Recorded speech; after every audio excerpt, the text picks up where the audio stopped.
Welcome back. இதில் வந்து பார்த்திங்கன்னா வெல்கோ மேக்ஸ் அப்படின்ட்டு ஒரு பிராண்டில் என்கிட்ட வந்து ஒரு டியூல் மைக் செட்டப் இருக்குது. யூடியூபர் ஸ்டார்டிங்கை இது பண்ணுறவங்களுக்கு ஒரு யூஸ்ஃபுல்லான வீடியோவாக இருக்கும் அப்படின்னு சொல்லிட்டு இந்த வீடியோ வந்து மேக் பண்ணேன்.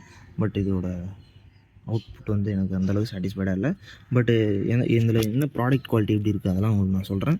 ஆடியோ குவாலிட்டியில் மட்டும் கொஞ்சம் டிசப்பாயிண்ட் ஆகிட்டேன். அதை மட்டும் நான் உங்களுக்கு பின்னாடி வந்து சொல்கிறேன். ஃபுல்லாக வீடியோ பாருங்கள். அவங்க வீடியோக்குள்ளே போகலாம். மேலே வந்து வெல்கோ மேக்ஸு ஒயர்லெஸ் மைக்ரோஃபோன் அப்படின்ட்டு போட்டிருக்காங்க. அண்ட் இந்த சைடில் நமக்கு டியூவல் மைக்கு சிங்கிள் மைக் வெர்ஷன் இருக்குது. ஸோ அதை போட்டிருக்காங்க. பின்னாடி வந்து பார்த்திங்கன்னா இன்டெலிஜென்ட் நாய்ஸ் கேன்சலேஷன் அப்படி கொடுத்துருக்காங்க.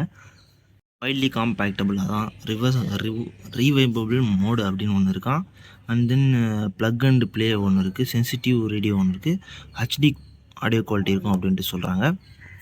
ஓகே, வேறு நான் நெக்ஸ்ட்டு பாக்ஸ் அன்பாக்ஸ் பண்ணலாம். பாக்ஸை வந்து நல்லா பேக் பண்ணியிருந்துச்சு, கவரை போட்டு இருந்துச்சு. நான் வந்து ஓப்பன் பண்ணி பார்த்ததுனால அந்த கவர் வந்து நமக்குள்ள சீல்டாக தான் இருந்துச்சு. ஸோ நல்ல ஒரு பாக்ஸிங் தான், அது பிரச்சனை எதுவும் இல்லை.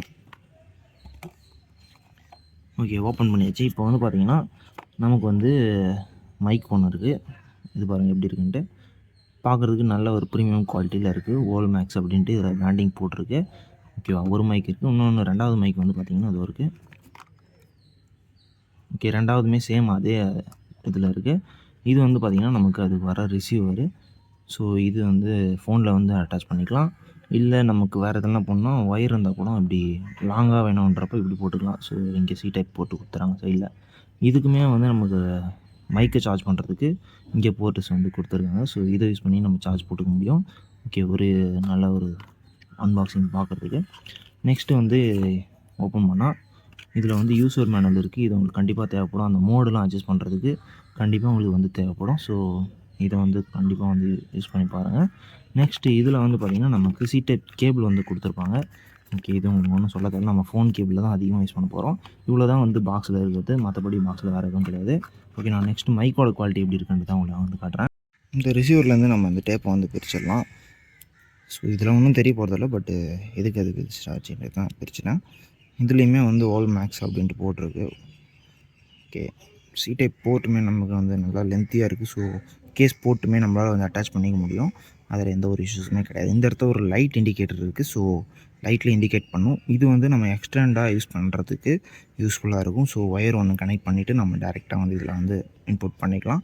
பட் இதில் வந்து இந்த ஐஃபோனுக்கு யூஸ் பண்ணுறவங்களுக்கு ஒரு போர்ட் கொடுப்பாங்க, நம்ம K8 அதெல்லாம் பார்த்திங்கன்னா. பட் இதில் அது மட்டும் கொடுக்கல. ஸோ அது மட்டும் தான் இதில் மிஸ்ஸிங். மற்றபடி எல்லாமே வந்து சூப்பராக இருக்குது.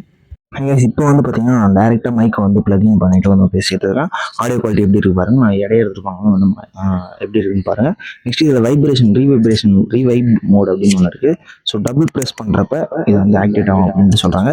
இப்போ ஆடியோ குவாலிட்டி எப்படி இருக்குன்னு பாருங்கள். நான் வந்து வேறு எதுவுமே வந்து லைவ் ஆடியோ தான் வந்து கட் பண்ணிட்டுருக்கேன். ஸோ இப்போ எப்படி இருக்குது பாருங்கள். ஆடியோ சவுண்டு இந்த எதாவது டேப் பண்ணால் சவுண்டு வந்து உங்களுக்கு ரிசீவ் ஆக பாருங்கள். ஸோ இப்போ வந்து நான் வந்து பார்த்திங்கன்னா ரீவைப் மோடுன்றது அதை வந்து ஆஃப் பண்ணிட்டேன். ஏன்னா அதை போடுறப்போ நமக்கு வந்து எக்கோ வந்து அதிகமாக வந்து ஃபீல் ஆகிற மாதிரி இருக்குது. இப்போ வந்து எக்கோஸ் வந்து நமக்கு கொஞ்சம் குறைஞ்சிருக்கும்னு நினைக்கிறேன். நான் மறுபடியும் வந்து டபுள் டேப் பண்ணுறேன். எக்கோஸ் எப்படி வந்து இன்க்ரீஸ் ஆகுது பாருங்கள். இப்போ டபுள் டேப் பண்ணிவிட்டு உங்களுக்கு ஆடியோ குவாலிட்டியில் உங்களுக்கு அவுட்புட் வந்து கிளியராக தெரியும்னு நினைக்கிறேன். ஸோ வைப்ரேஷன் அதாவது எக்கோஸ் வந்து அதிகமாக வந்து வருது. பட் கனெக்டிவிட்டி பொறுத்த வரைக்கும் நல்லாயிருக்கு. ஒரு டியூல் பேரிங் நமக்கு ரெண்டு மைக்குமே இருக்கும்.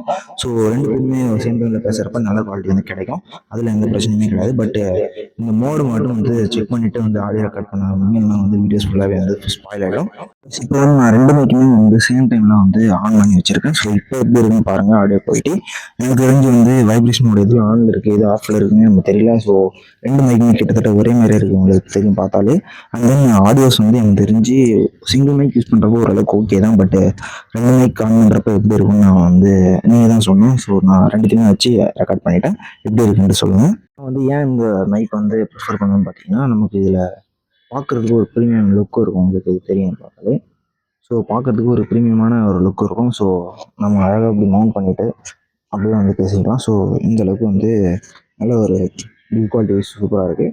அண்ட் ரீவர்ப் மோடுன்னு இல்லையா, அது மட்டும் எனக்கு வந்து புரியல, எதுக்கு அது கொடுத்தாங்கன்னு எனக்கு தெரியல. ஸோ அது மட்டும் நம்ம யூஸ் பண்ணுறப்ப ரொம்ப நாய்ஸியாக அது எக்கோ வந்து அதிகமாக வந்து தெரிகிற மாதிரி இருக்குது. இப்போ நார்மலாக இது ஆடியோ கேப்சர் பண்ணுறப்ப நல்ல ஒரு குவாலிட்டி வந்து நமக்கு கிடைக்குது. ஸோ அதில் எந்த ஒரு விஷயமே கிடையாது. பட்டு இந்த மைக்கு வந்து இந்த ப்ரைஸுக்கு வந்து ஒர்த்தான்னு கேட்டிங்கன்னா ஒர்த்து தான் ஆக்சுவலாக. பட்டு அந்த ரீவைப் மட்டும் இல்லாமல் எதனா ஒரு நாய்ஸ் கேன்சலேஷன் மோடு எதனா வந்து கொடுத்துருந்தாங்கன்னா இன்னும் பெட்டராகவே வந்து இருந்திருக்கும். இதோட ப்ரைஸ் டீட்டெயில்ஸ் எல்லாமே நான் வந்து டிஸ்கிரிப்ஷனில் கொடுக்குறேன், செக் பண்ணி பாருங்கள். நீங்கள் தமிழ்நிலையில் பார்த்தவங்களுக்கே தெரிஞ்சிருக்கும் இதோட ப்ரைஸ் என்ன அப்படின்றது. ஓகே, இது போல் இன்ட்ரெஸ்டிங்கான ப்ராடக்ட்டோட அடுத்த வீடியோவில் பார்க்கலாம். அது வரைக்கும் டாடா பாய்.